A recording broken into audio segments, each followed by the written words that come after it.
రాజన్న సిరిసిల్ల జిల్లా వేములవాడ నియోజకవర్గంలోని కొనరావుపేట మండలం నిమ్మపల్లి గ్రామంలో అందరికీ కలగా ఉన్న ఇందిరమ్మ ఇళ్ల స్లాబ్ ను పరిశీలించిన రాష్ట్ర ప్రభుత్వ విప్ ఆది శ్రీనివాస్ అందుబాటులోకి వచ్చిన కొత్త ఇల్లు సాపేక్షంగా లక్షల కష్టాల తర్వాత స్వంత ఇంటి కల నెరవైన సుంకె మాధవి తమ్ముతో ఆనంద బాష్మాలతో కన్నీరు పెట్టుకున్నారు. 10 సంవత్సరాల కష్టం ఆరాటానికి ఫలితంగా వచ్చిన ఈ ఘన గడియలో రాష్ట్ర ముఖ్యమంత్రి రేవంత్ రెడ్డికి ప్రభుత్వ విప్ ఆది శ్రీనివాస్ కి అధికారికంగా ధన్యవాదాలు తెలిపారు.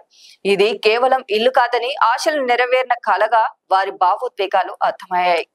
గ్రామ ప్రజలు మరియు లబ్ధిభోగిత కుటుంబ సభ్యులు ఈ సంబరాలకు సాక్ష్యంగా ఆ సెలవులను ముందుకు తీసుకెళ్లారు. ఈ సందర్భంగా ఆది శ్రీనివాస్ మాట్లాడుతూ ఇలాంటి కార్యక్రమాల ద్వారా ముఖ్యంగా కార్యకలాపాలలో పేద కుటుంబాలకు ప్రభుత్వం అందుతున్న సహాయం ఇంతకు ముందు చిత్తగించిన విధంగా ఉందని తెలిపారు. రాజన్న సిరిసిల్ల జిల్లా అభివృద్ధికి ప్రభుత్వం నిరంతరం కృషి చేస్తుందని హామీ ఇచ్చారు.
లైక్ చేయండి, షేర్ చేయండి, సబ్స్క్రైబ్ చేయండి. మరిన్ని వీడియోల కోసం బెల్ సింబల్ పై క్లిక్ చేయండి.